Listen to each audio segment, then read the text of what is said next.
It's the 4th of July observed. It's Friday. We're in Happy Valley at Pine Grove Hall. It's Connect Happy Valley A.M. and we are welcoming you all in to get your little slice of the paradise we call home to start your 4th of July weekend. Greg, it's America 250. You psyched? I am very excited that it's Friday. We're here in Happy Valley, and today, down at the corner room, they're celebrating their 100th. Very cool. America about to celebrate 250 years. The Corner Room, one of the iconic businesses and locations and landmarks of Happy Valley, celebrating 100 years in business. I forgot to introduce ourselves. I'm Chris Buchignani. He's Greg Woodman. As always, we're here at Pine Grove Hall coming to you 1 hour in the morning, maybe expanding to 2 in the not too distant future as we pilot this daily Happy Valley morning show. And Greg, I am, as you know, somebody who loves history and believes that you strengthen yourself and your community when you know and retell your story. That's kind of the point of this program.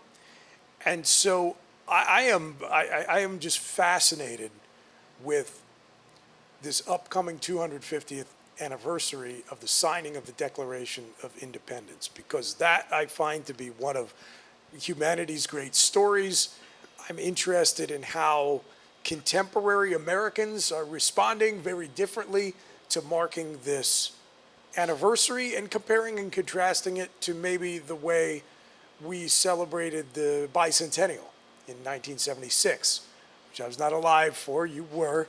I've got my Center County commemorative plate from 1976 bicentennial. No commemorative plates being created in Center County here in year of our Lord 2026. So anyway, I'm psyched up for this weekend.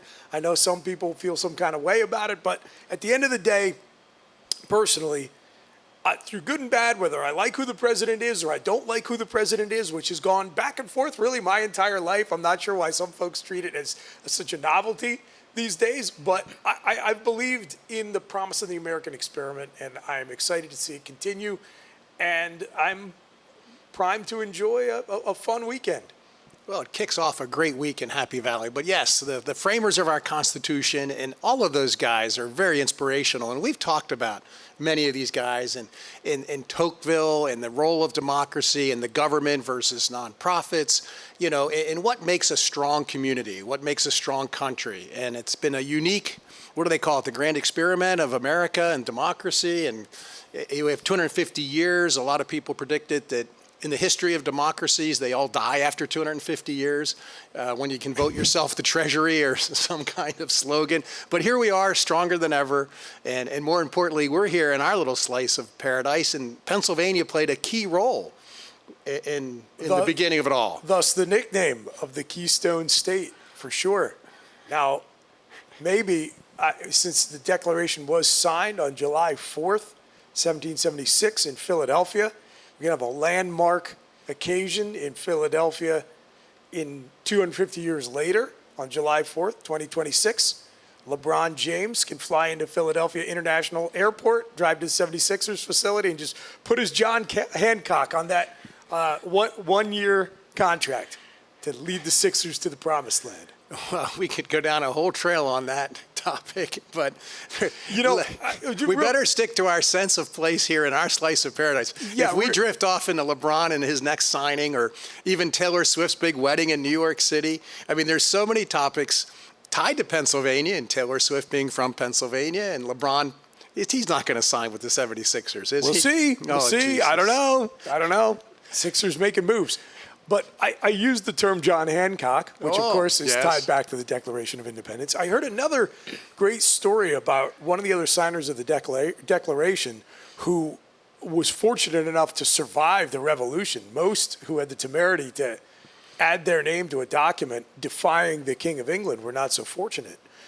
But I can't remember the gentleman's name, but he was one of the chief bankrollers of the American Revolution. He was, at the time, I believe, the wealthiest person in the colonies. And he had a very common name. So basically be the equivalent of your name's Joe Smith or something.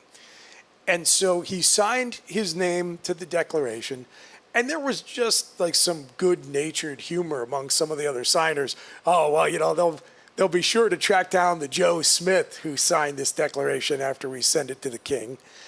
And so he walked back up and wrote his hometown underneath his name so that there would be no ambiguity that it was, in fact, the wealthy tradesman who had signed his name to the document. So I love little stories like that. Well, all of those guys are very inspirational, but how many literally died?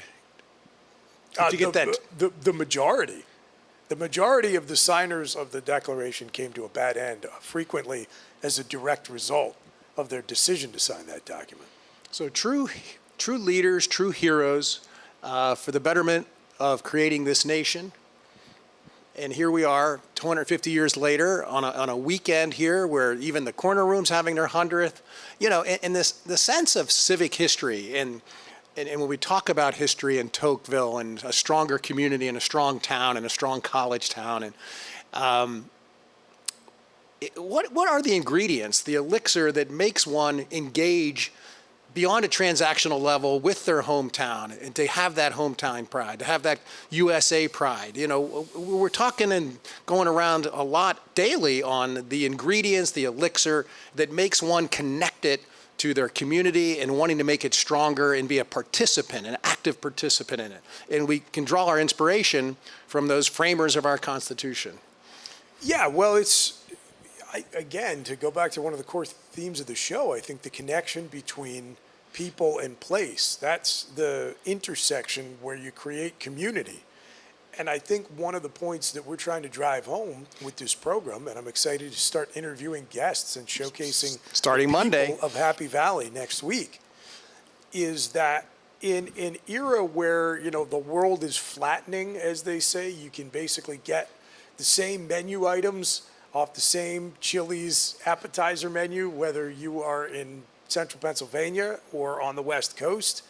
And digital technology is enabling, for good and ill, what is unquestionably a fragmenting of society and a breakdown of locality. That as human beings, we push back against that. And that it is important not just to get out of the house and have experiences in real life, but to do them in distinct physical places. That we're doing them here in Happy Valley lends them a quality that differentiates those same activities, maybe even with the same people, if they were done under different circumstances in a different place. So we talked yesterday a little bit about the Mount Nittany Conservancy and Clearwater Conservancy and this community's history of having people step up into volunteer roles and to care for it. There's the question of what's going to happen with the Rockview property. Can we conserve some of it? Can we create a distinctive landmark out of this opportunity that will live beyond generations? All of that comes back to this question of people X place. And I think that's one of the core themes of Connect Happy Valley and Connect Happy Valley A.M. So going all in on the human connection, and if we talk about the technology changes since 1776, the Industrial Revolution and how efficiency was the drive. Now, as we talk about the age of AI, which I know there's a lot of pushback to that, it's just so obvious, at least to me, that it's going to mean we have to become more human. And we talked about the humanities and we talked about the human connection, So we're trying to be the guide that the more human, we must become more human, and that's our unique asset. And then how do you teach it? How do you activate it? How do you experience? And what we're doing here is just two guys talking, human, some people watching, talking and listening. And so what is this obvious drive to the humanism? And that's if Nike came about when the zeitgeist was running and marathoning, it's so clear to me as a marketer that the drive, the counterbalance is humanism and this human connection and Connect Happy Valley. So what's your take on how you teach it, how you experience, how do you activate it? Today at 3 o'clock, the corner room's having a festival. We talked a little bit about yesterday how young people need some kind of event, some kind of activation of a bar crawl to dress in a hot dog suit, or, and it draws them all out. Now the bars downtown are having card games and speed dating, and they're just even starting the show and the site and things. We're just studying all the activation from trivia to getting people off of their phones and out and about, human connection. Well, there's no replacement for it, and as more opportunities are stripped out of our lives to experience it, we crave it all the more, right? So I think that's pretty clear, and if we can spread any gospel on this program, I hope it's that if you feel that craving in your gut, one of the best places to come and satiate it, whether you need to relax or activate. So whether you're looking for a getaway for a few days, or you're looking for a great environment in which to incubate ideas, the next phase of your life, the new business you want to start, Happy Valley is a tremendous destination because it really does harness that power of and. It gives you so many different benefits all alongside each other. And you might not get the very best of any single one of them, but you're going to get a very high quality of a multitude of different quality of life benefits, all sitting alongside each other, nestled together, and living very comfortably in close proximity. And that's everything from the resources offered by a world-class research university to just beautiful outdoor recreational opportunities in every direction, 20-minute drive away or less. And so what I have found is I have to be intentional, and that's why I love to get a save the date postcard. Or I actually, as a marketer, love to create the save the date because that means you're saving the date for a wedding, a rehearsal dinner, a first birthday. I call it the banquet theory of life. So what I'm noticing as we talk to our few guests, we had one Friday and we had Chelsea here the other day, is so much of this is marking your calendar intentionally to save the date for a festival, an event, a wedding, a rehearsal dinner, a tailgate, a sporting event, a 90th birthday, so when you talk about Chili's and the institutionalization of same-day deliveries and we don't need humans, do we now, as humans, for our own flourishing, must lock in, put it on our calendar to have human connection? I mean, even saving the date to be out here at 9 o'clock in this beautiful Oddfellows building built in 1901, it was about fellowship. It's become now a habit where I have human connection for an hour. So what does that mean for us in Connect Happy Valley as we try to guide people to be intentional to take part in the trivia night or to go to the festival? I really keep trying to get back to the corner room, and you keep asking me these deep probing questions. So let me volley right back to you and say, well, what do you think the answer to that question is, Greg? Well, we're trying to be the guide. We're trying to activate. We're trying to take the 158,000 people who live in Center County, and we're trying to be the signal to be able to have friction-free guidance into these third places, which are restaurants, coffee shops, libraries. Somebody told me best place to hang out is at Barnes & Noble. If you're looking for a wireless, go out there, get a cup of coffee. And my son asked me, what's a third place? And I said, well, Barnes & Noble's a third place. Pine Grove Hall's a third place. There's work, there's your home, there's your work or school, and then there's your third place, which Starbucks certainly has done a good job of expanding them in any town USA. Okay, but you want to get back to the corner room. Okay, as a symbol of what we're talking about. There's a spectrum, and Starbucks is one extreme, and the corner room is probably the other. So 100 years of, I mentioned at the top of the show, one of the most, not just, I think, well-known restaurants in the area, but one of the most recognizable landmarks. We were talking yesterday, you've got the Nittany Lion Shrine. I think a lot of people obviously recognize Old Main and Old Main Lawn. It's been the backdrop of College Game Day multiple times now. Beaver Stadium, most people will know that if they're college football fans, and certainly all around the area in Pennsylvania. There's no ambiguity now that they've put the big Nittany Lion logo on the backs of the scoreboards. You know exactly what venue you're looking at. Could be the largest in college football till all is said and done with the ongoing renovation. They might put some extra seats in there to get that honor for at least 1 year. And then there's the intersection of College and Allen, the Allen Street gates, and that view of the Hotel State College building. So I wanted to just reflect a little bit, not just on that business and its story, but why I think it means a lot to Penn Staters and to locals that that's 100 years of contiguous operation. And it hasn't always been easy to keep the corner room open as recently as the just kind of COVID era. I think a little bit before COVID and then during, you saw a major ownership change, a lot of challenges involved with that. But I heard from friends all over the country, hey, they're not going to close down the corner room, are they? Why do we feel so deeply about that place in particular? Well, their slogan, "Meet me at the corner," and it has multiple establishments, and just the iconic photo of even the photos from the late 1800s where the horses had an accident in front and the carriages were toppled, and the street was all dirt, and you teach this sense of history and it builds our resilience. But, the corner room and then the Allen Street Grill above it, Zeno's, you met your wife there. You proposed to your wife at Zeno's. I mean, Sure did. In my days, back in, you talk about 1776, that was my senior year of high school. I came to Penn State. Mr. C's was the disco place when disco was big with the Bee Gees in '78.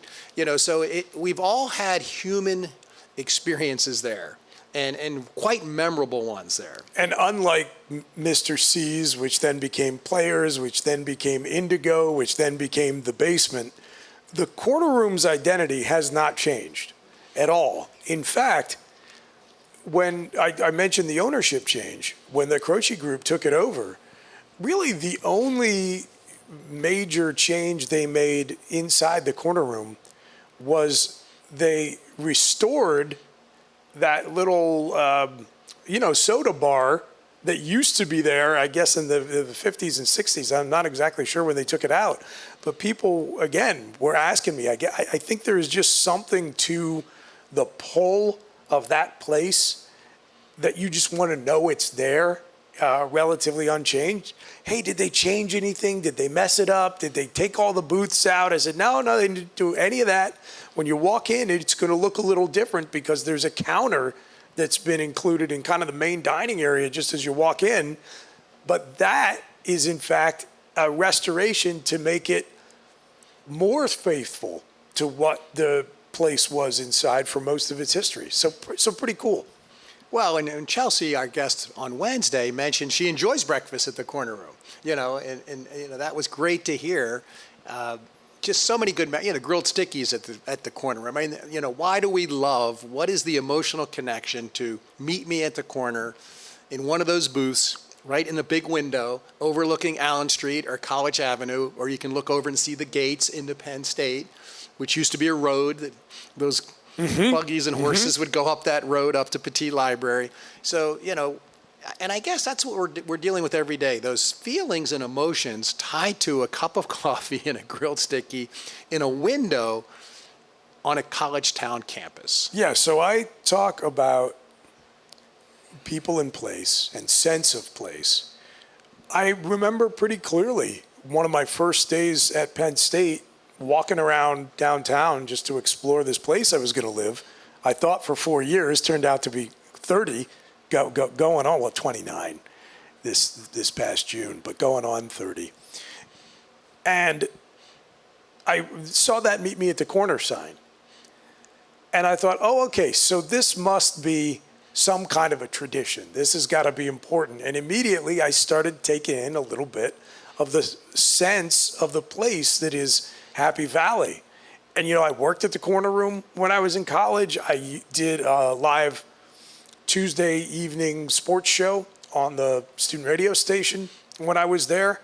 I've gotten to be, as you are as well, really good friends with the former proprietor, Mike Desmond, like one of the great pillars of the Nittany Valley community. And you talk about breakfast at the corner room. There was a cast of characters, as you well know, who would start every single morning with a cup of coffee and maybe some eggs in one of those window booths right along Allen Street.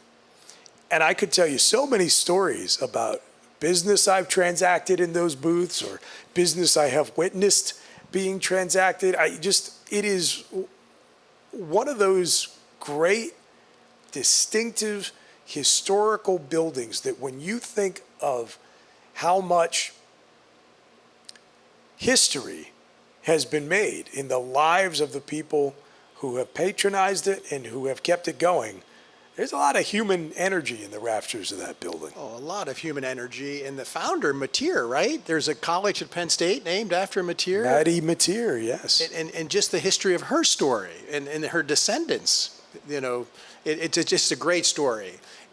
But do speak, the corner room, 100 years, but the Allen Street Grill above it, like, I don't know the history there when it became the Allen Street Grill. I don't either. Was it the corner room and the upstairs was part of the corner room? And it was originally a hotel. They do have hotel rooms there.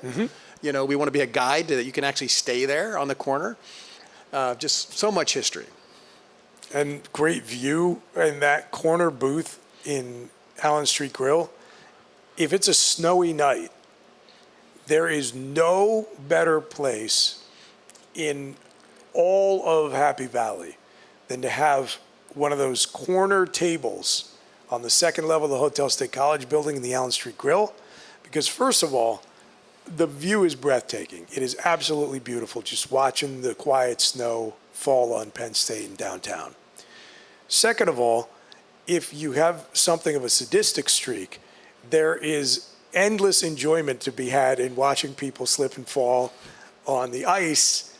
And staying on the theme of sadism, you will also unquestionably at least once watch some vehicle almost eat it, trying to burn through a yellow light and slipping and slide and maybe losing a little bit of control. Never witnessed an accident, just want to make it clear, but the potential of one is just exciting enough that kind of adds to the enjoyment of the occasion. Well, you're bringing back so much memories from being up on that catbird position, looking at College Avenue, homecoming parade coming down the street, the blue band coming down, all the fraternal floats in the parade and the dance teams, and another student-run type of thing that enriches our downtown. When you were a fraternity man, I won't call you a frat boy, when you were a fraternity man, Greg, in your time here at Penn State, was the homecoming parade a big deal? A big deal. Greek life? Well, back in the late 70s, that's when the dance marathon started in the mid-70s, homecoming, the Greek sing,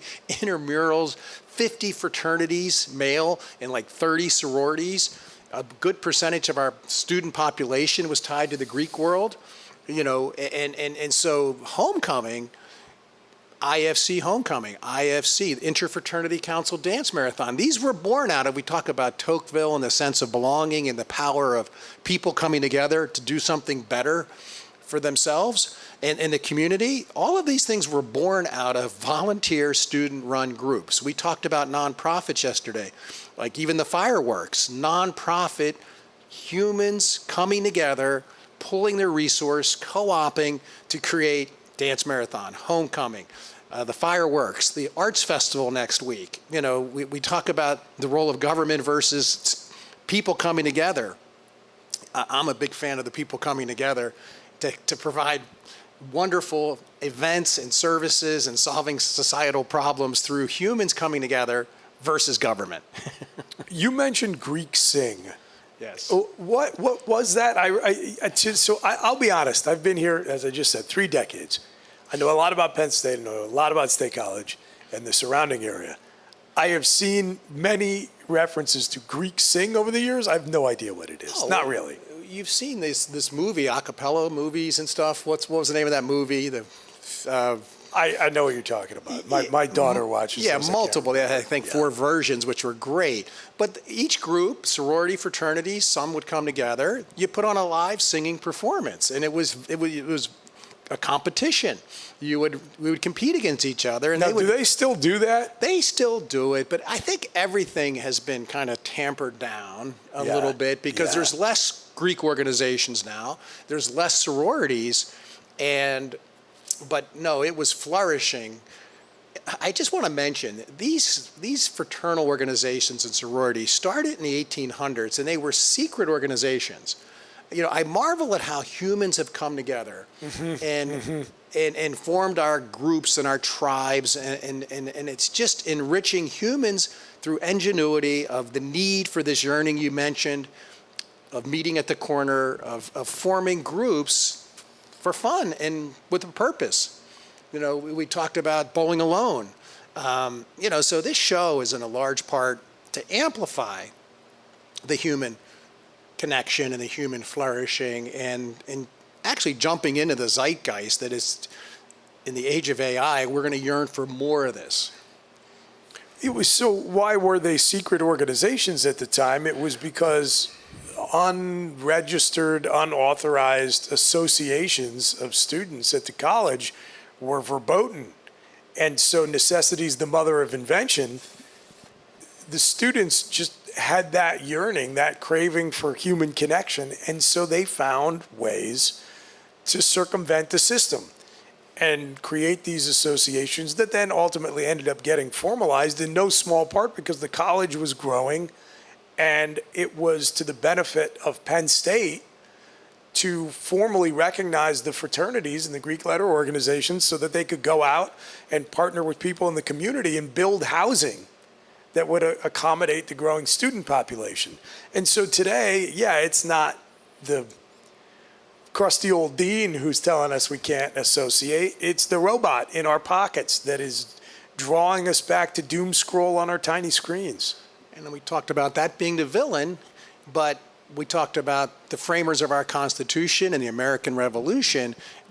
And we talked Tocqueville, this association of humans, even higher ed can't stop it. We're gonna gather, we're gonna create groups, and it's all over this Penn State campus, and it's all over our community with these breakfast club meetings and just different things that of people coming together, restaurant associations. We talked about Rotary and the Kiwanis, but there are still many secret little societies of little pods of students, even getting to know Chelsea a little bit. She talks about her group and her tribe and kind of their routines and their habits and they don't have formal rules. I call it like pickup basketball of how this show original idea was because you gather at the cheese shop every morning. And I flippantly said, we should put a camera on a mic on you guys because you always come up with these topics and stories. And so here we are because you have this coffee clutch. You can go to McDonald's and there's 12 guys sitting over there right now. You can go to any coffee shop, and we have plenty in Happy Valley where, just driving out here past all the breakfast places. I mean, people yearn to gather, and it's just beautiful to see. And I just think Happy Valley, we have more chances for banquets and weddings, and we call them tailgates, or we just call them events and festivals. And I think we can lead the world in having what I call the banquet theory of life. It's Connect Happy Valley A.M., a project of connecthappyvalley.com, evolving in real time. We're going to take another step forward in the format of this program next week when we move closer to the vision of what this product will be ultimately, which I assure you is not Woodman and I sitting up on this stage speaking nonsense for an hour straight. We're going to start welcoming in guests. We're going to be showcasing the people of Happy Valley, and we're so happy to showcase one of the gems of this place every Monday through Friday, 9 to 10 a.m. on this live stream, Pine Grove Hall, which is where we're at right now. You mentioned earlier, it's historically an old Oddfellows Hall built in 1901, still going strong as a distinctive meeting place for the people of the Valley. Go to pinegrovehall.com to check them out. You can learn all about the history of this building. You can check out the packed events calendar. A lot of great live music here, a lot of great shows happening all the time, different presentations. I'm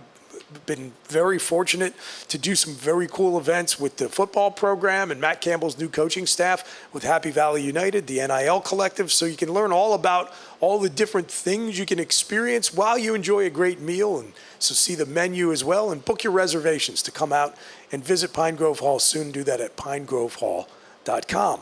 So Greg, you have twice now in today's program used the term banquet theory of life. Now, I know I have talked to you about this before, but as is often the case on this show, there's a little Woodman shorthand that you pick up. If you spend a lot of time around, Greg, it doesn't necessarily translate to the neophytes in the audience. So please, explain the banquet theory of life. Well, I moved around a lot as a child. I was born in St. Louis, moved to Philadelphia, moved to Connecticut, family then moved to Pittsburgh, and then my family moved to Baltimore. I came to Penn State between the move between Pittsburgh and Baltimore. And so this became my sense of place because I wouldn't go home necessarily to Baltimore in the summers because my friends were in Pittsburgh. So I took a summer semester here, and it started to feel like I wanted to have my roots here. So when I say the banquet theory of life, as you get in through your career and you look back and you say, what is motivating me? What has been a common thread in my life? And I concluded that I really enjoyed the sports banquets when a season ended, and my family would attend, and my parents in particular would attend, and the coach would bring me in front, whether it was baseball, basketball, or football, or tennis. The coach would say very nice things about me and talk about the accomplishments and talked about my role as a captain or as a good teammate. And I just felt so, so good. And I could just see my parents out in the crowd just beaming with pride. When you're one of 4 children, you're always fighting for a little bit of attention, and I always seem to have my magical moment during a sports banquet. And I get my letter, I'd get the trophy, and I had some good sports success, that MVP trophy, and they were big, and I loved trophies before they handed them out all the time. When you won a trophy for a championship or a captain or an MVP or a hitting title or touch, So I fell in love with what I call the banquet theory. I love weddings. I love rehearsal dinners. I love tailgating. So again, as a marketer, you're always studying motivation of others. Like what would motivate someone to buy Airwalk shoes or a cardboard figure of Joe Paterno? So this banquet theory of life is, why does my heart beat? What's my hallmark moment where I feel good? I feel good. I have some self-esteem and I have pride of family. And so what happens in those banquets is it exhibits like in this case, maybe a strong kid and a strong family, and you're in a community of teammates and their parents who had maybe come to our matches and gone through the ups and downs of losses. That's why I like sports and I wanted my children in sports. It's like the Disney movie captured in a banquet. And this is before phones and videotape. I just wish I had videotape of those days because I would put it in a highlight reel. So Penn State became to me kind of the banquet theory of life. That everywhere I turned, there seemed to be a banquet going on. There seemed to be joy and human connection. And so the tailgate, when I went to it and saw grandparents there, uncles there, and the students and all our friends coming together, that's why I think I'm still here in this town. Because, if we were going to create an app, which we're not going to do, I've actually considered this is keeping score on how many banquets you have yearly, quarterly, daily. You would get points. We get points we're experiencing human connection, you and I. And we're sharing it with actually my family's they watch the show, and I'll be talking to them later today on analyzing what goofy things I said or how I should sit up straight and quit breathing so heavily in the mic. But that's human connection. So the show's working in a sense that is giving me more banquet. It's giving me more points in my head of what's valuable to me, which is in the chaos of the world and business and payrolls and bills, it's the human thing. I always say our time on earth is finite. Our possibilities are infinite. Choose wisely. And so as we choose you said it's preaching the gospel, it's the banquet theory of life. Those special moments, there's 365 days a year. Like how many do you remember from last year? I contend it was when you were at a wedding, you were at a rehearsal dinner, you had the tailgate where you were turning back the clock with your friends who knew you when you were young when they come back here. So that's a very long way to say that's the banquet theory of life. Maybe I'd like to think it's the meaning of life. It was very good. That was an excellent explanation so that now people who hear you say banquet theory of life understand what in the world you're talking about. And I think you've done a pretty good job of articulating what motivated you probably through most of your professional life, but certainly to lead the parade, as we talked about, we're trying to do here on Connect Happy Valley AM with Connect Happy Valley. It's aptly named. You're trying to connect people to a place. And to their so heart. they can connect with one another. Yeah, and at the heart of it is your heart. You know, we talk about the head, the hands, and the heart. I think when we talk about the humanism in the age of AI, I think the heart in the zeitgeist, it's in style. You know, we just went through the STEM decades where efficiency, it was the mind, it was calculation, it was STEM, you know, and love STEM, and it gave us technology like AI and solved a lot of medical issues. But so now it's all heart. I'm betting it all on heart, and I'm betting it all that the more we can raise our children to understand what is a strong kid, what is a strong community, what is a strong family, it all comes down to heart. It all comes down to love over fear, and an efficiency versus effectiveness. I think we're moving into this effectiveness of heart. And let AI and the robots do all the efficient things. You know, so let's get really good at love. Got to cut down on the hallucinations if we're going to let them do all the efficient things, because sometimes not so efficient. I've really enjoyed seeing those memes online of mushroom clouds and then the little subtitle that says, you're absolutely right. Here's what happened.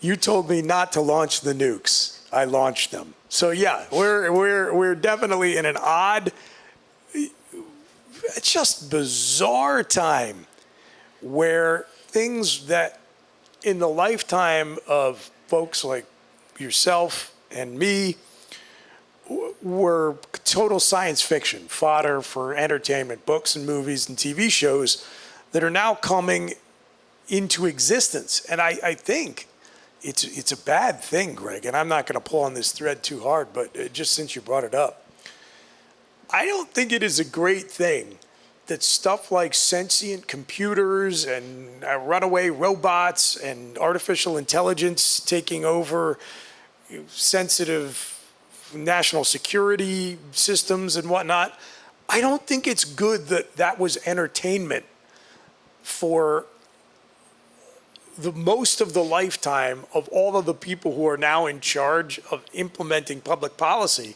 because it almost feels ridiculous, right? You spent your entire life putting yourself in position to be a general or a congressman or a president, and now somebody wants you to have a serious conversation about the threat of self-aware robots. You probably feel like an idiot talking about that stuff, because that's for kids, that's for entertainment, that's Terminator and Star Wars. This is not real life. The only Star Wars you're worried about was Reagan with the lasers shooting down the Soviet missiles. But now all of this stuff is real. It's real. And you at the same time feel kind of silly talking about it seriously. Did you ever think about that? Well, yesterday we got a great crew behind Connect Happy Valley now, and we are going to have a little chat bot on our website and our app. And we're going to have a robot, Connect Happy Valley. We just had this whole conversation about, people in place, connecting hearts, there's going to be a robot. We're going to be the humans in the heart that are going to be vetting all the content and the events and the places and the things, and we're going to curate it. So we call it human in the loop, the love in the loop, we call it. That's the offset for the hallucination. Yes, it still has to be curated by humans, and the heart has to be in it. Certainly there's national firms now giving us calendars, coming into Happy Valley, pretending to be Happy Valley, but we're locals. So we're having our meeting right upstairs, right here in Pine Grove Hall, right underneath the original stained glass window from 1901, which I love. And we're saying, we got to name this avatar, we got to name this chatbot. So we're saying, should we call it Callie for the calendar? So I guess we came up with Connie the Connector. Connie the Connector. And then Becky said, Connie the Connector is going to fire all our asses within a year. Yeah. Which is kind of your Terminator theory. Then there's going to be a robot in the loop. But no, I think let the robots do their thing, let them pack our packages, let the software do our accounting, let AI do a lot of our research. I'm thinking this is a chance for the human renaissance. So I'm all in that it's all going to be a humanistic renaissance, and we're going to solve more problems now with the support of this tool, and it's just a tool. It's still the humans who are the architects, but I'm like Eric Schmidt, who gets booed at commencement speeches. I think we're in a renaissance, as long as it's going to be the humanist renaissance, and it's going to be the heart of the human and the ingenuity of the human is going to be driving with these tools to solving problems. So we can have more time for banquets and human connection, and I can see my grandson more often because they can move here and boomerang from Scottsdale, Arizona, back here while still working for their companies because of all these wonderful tools that keep us connected and economically sound to be able to live and experience Happy Valley. Yeah. And you said that it's a tool, and I think that's correct. And it's going to be interesting to see how Penn State, as a land-grant college and as major research university, plays some role in integrating this new technology into whatever day-to-day existence is going to evolve into in the age of AI, because it is in some ways, I think, comparable to when calculators were invented. And I always laugh at this story my parents tell me about the first time they ever saw a calculator. One of their friends had just purchased one, I think for like hundreds of dollars, and brought it over to the house. And they were just mesmerized that all of this calculation that previously could only be done inside your head could now be done by a primitive robot. And it's analogous to that in many ways. In many ways, it's not, and that's a completely useless comparison for how living alongside artificial intelligence, which it is in some ways, and in other ways it's just simulated intelligence, and it's important to understand where that distinction lies. But it's going to have transformative impact on our lives, probably in the same way that the Industrial Revolution did at the turn of the 20th century. And as we've discussed on the show before, our nation's college system of colleges and universities played a major role in that. I'm optimistic that the same can happen here, and I think Penn State has a part to play in that. I'm very optimistic, and you can go through all the technological advances that happened since 1776, and at each time we get stronger as a society, as a people, and we get more affluence and more free time, in a sense, to have human connection. But this recent change of COVID, I mean, we're still trying to get our arms around all the implications of COVID and what it taught us. It's 2026, so COVID was 2020, major hangover in 2021. So we're talking 5-6 years out. I will tell you, probably at least once a week still, I personally am partner to some conversation about, well, this hasn't been the same since COVID, or we're still trying to pick this back up from COVID, or we let that lapse during COVID and now we've really got to restart it. It's half a decade in this. You want to talk about long COVID. The real long COVID is the 5+ years we've spent as a society recovering from damage done during that time period and probably using it as a convenient excuse. Well, but it also shows how resilient we are, and I'm just been fascinated by remote work, and the potential here for Happy Valley. We have a lot of people living in our community now due to remote work where they're making good income and enjoying the bucolic Happy Valley and all of our amenities while working for Meta or Google, so I'm always trying to see where, as Gretzky said, where's the puck going and get there first. So humanism is certainly the hot trend, and what that means, and what does that mean for Penn State?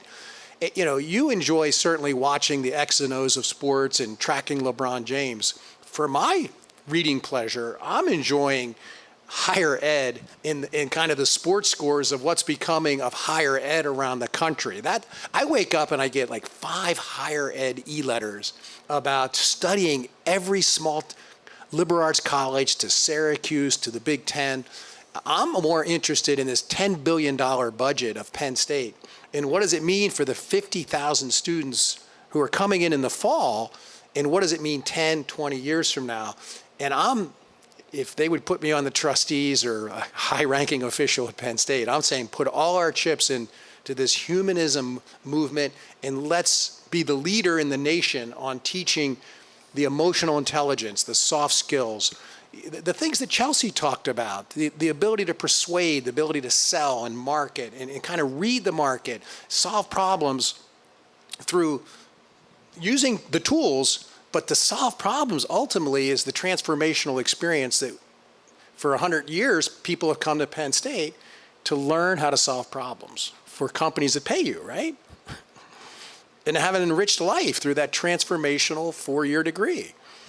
And so is Penn State going to lean into that? They're certainly speaking to it, but as you know, how fast can they change? How fast can we transform? How fast do we chase fads by just starting AI majors that aren't really seeing where the puck is going? Yeah. And there's a lot of conflict over the heart of what we make of artificial intelligence.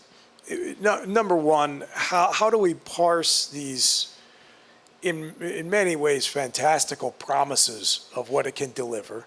Number one. How do we prepare for this employment cliff apocalypse that's being forecasted by a lot of folks? The reason why graduation speakers are getting booed left and right is because there's genuine fear among college-age students, both graduates and the soon-to-graduate, that the job market is not going to be there for them, largely as a result of AI.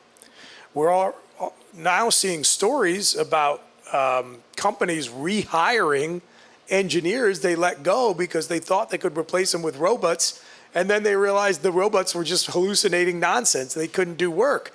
And so already, in a very short amount of time, very similar to when the internet came on the scene, we're getting really flowery promises about what the future holds for us. We're trying to get there too quickly. We're failing as a result. And now it's snapping back, and there are people saying, oh, all the futurists were just full of it. Because look, Ford or whichever company is rehiring the engineers they had to let go. And I think probably the truth is somewhere in the middle, because just because pets.com failed didn't mean that Bill Gates wasn't right about every single thing he predicted in that interview with David Letterman. You see circulating as a clip now where you can say, oh man, this 1996, 1997, this guy had it figured out. And so the purpose of our universities is to be a place for contemplation and for deep investigation by our best minds into these questions. And so I just hope that whatever is coming next, we don't lose sight of what is the core value proposition of residential higher ed. It's that we can create these places, and they're places ideally where you want to be, and Happy Valley is certainly that, where our best minds can come together and think deeply about our biggest problems, and as they're doing so, pass on some of that experience to our next generation of thinkers and doers. Well, it's an exciting time, and it's all going to be played out as each university strategically makes their moves, the Steinmetz X of where they're strategically going to be moving or dropping majors, adding new ones, and trying to meet the market. Because, you know, in this game of capitalism, in democracy, all the parents and all the students are going to be making their choices by voting to enroll or not. You know, and it's a fun, exciting thing to watch. And that's why it was great to talk to Chelsea and know a little bit about her parents and all the new students we're going to be welcoming in here. Many have started in the summer. Classes start August 26th. Another just benefit of just watching and having a front row seat to the value these students will be reporting back they're getting out of this university to their parents, whether they come back a second year or drop out, or whether they finish their degree, or they transfer, or they move to a trade school. I mean, so much is happening so fast. Even more reasons why the human connection is really important, to kind of come together in a chaotic time where there is fear. When there is fear is when we really need to come together and have an association and have our coffee klatches to talk. The human bond is what gets us through this and navigates this choppy waters. And that's how we got through history.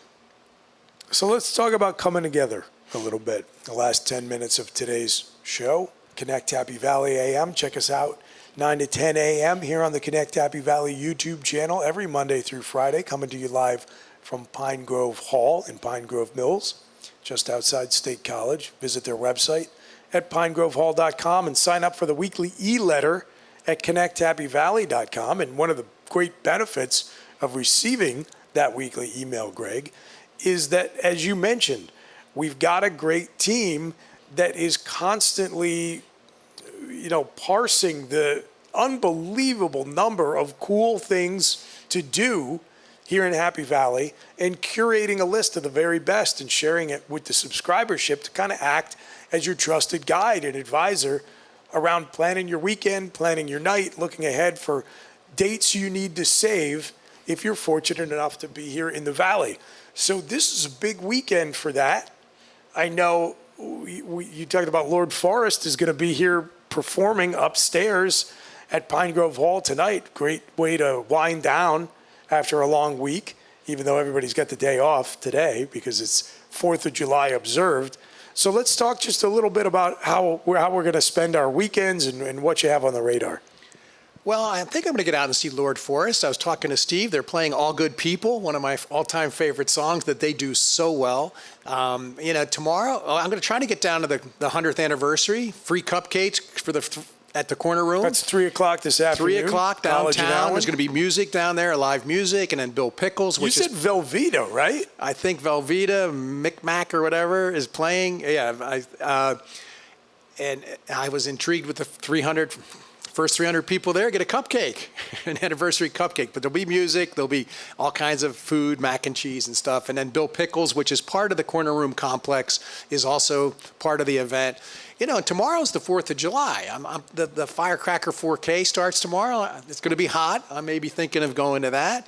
And then the parking lot's open for the fireworks tomorrow. Yeah. And so tomorrow night, the big fireworks out at the stadium. You gave a little Happy Valley hack that you can climb the mountain, watch it from atop the mountain with a headlamp. Be careful coming down at dark. I've hiked that mountain many a time. And then the Arts Festival starts Wednesday. And plus, when you look at our events, there's stuff in Boalsburg and Bellefonte. There's live music. I did want to mention, what has been the role of music? When Liz started Pine Grove Hall and then expanded the restaurant next door, Flower and Stone, we talk a lot about motivation. Her motivation was live music. Her love and motivation is live music. And so she invested in this Oddfellows building and remodeled it.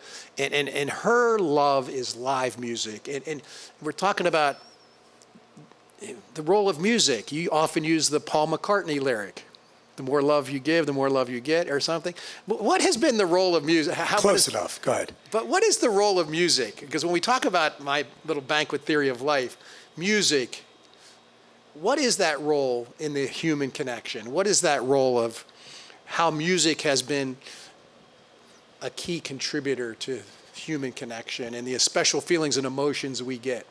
Do you have any thoughts on that? I mean, you're bombarding me with these deep questions this morning, Greg, and I think you're probably asking the wrong guy, because despite the fact that I recoiled, as you only moments ago just basically positioned me as like the meathead sports idiot who only loves to read box scores. I mean, certainly I'm not known to broaden my interest beyond like, where is LeBron James going to play next year? But I guess I'm going to play into that stereotype, because I think I'm somewhat of a shallow appreciator of music. I'm not a big live music guy. So The answer is I don't know. Look. Well, we're going to have Liz on as a guest. You hit me with a question I don't have a great answer for because all I do is look at box scores. Well, but live music is certainly having a great resurgence. And it's a I mention it because tonight there'll be 50, 60 people up there. I find them to be a transformational event where there's just people coming together, some people dancing. We're hearing music from the 70s and 80s. I don't like the dancing. I'm not a big fan of how overly exuberant real live music enthusiasts get. I don't, that's great.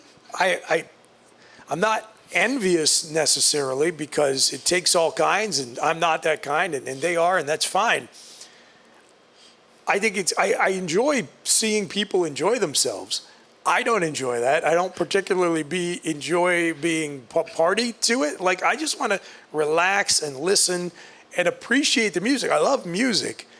I don't want to be in a room full of people dancing. Well, I was mentioning. I'm not about that. Well, I was mentioning weddings and the banquet theories. There's always music. There's always dancing. I don't like it at weddings either. The very first sacrament. I like the open bar. There you go.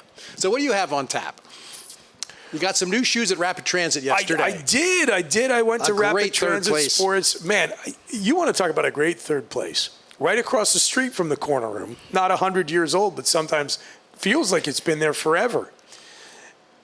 I went in there and traditionally I'm an ASICS guy, but I had actually gone in a couple weeks earlier and talked to one of the salespeople and said, hey, I'm about ready to go get a new pair of running shoes. I've been in these ASICS for a long time.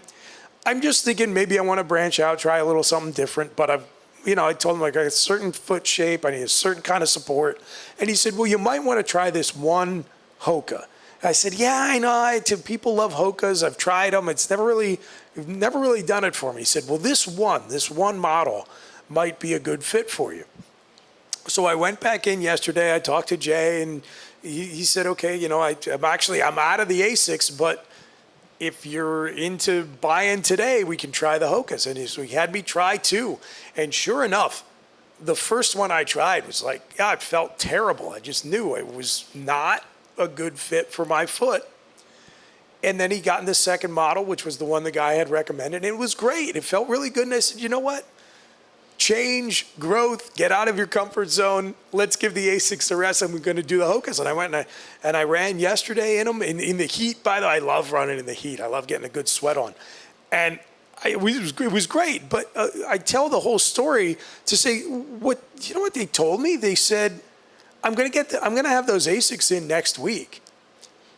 Try these out. If you don't like them, bring them back and I'll let you exchange them. And that type of human-to-human personal service, you don't get that very many places anymore. And only when you get a locally owned establishment that has built trust and built reputation with a community for an extended period of time does that happen.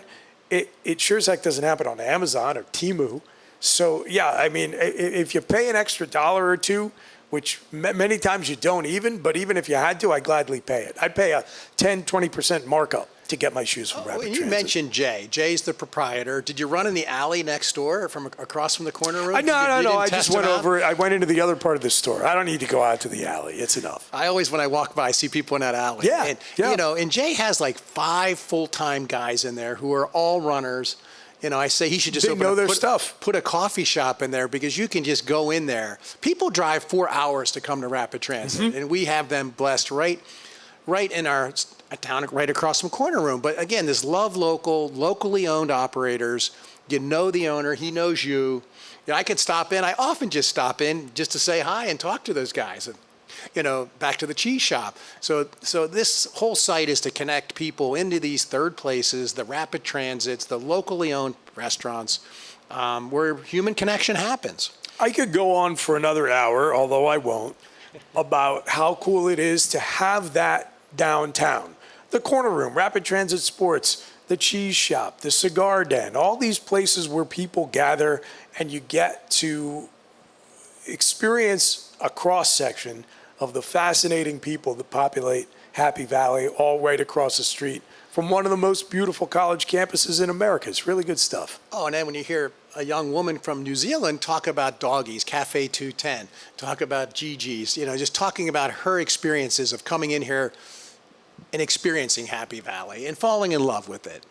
Well, experiencing and falling in love or back in love with Happy Valley is what we're all about at Connect Happy Valley, and what we'll do every Monday through Friday from 9 to 10 a.m. right here on Connect Happy Valley A.M. So please do go to pinegrovehall.com, check out their menu, book some reservations, maybe to come see a show. Go to connecthappyvalley.com to sign up for the weekly e-letter, and enjoy America 250. We'll talk to you next week.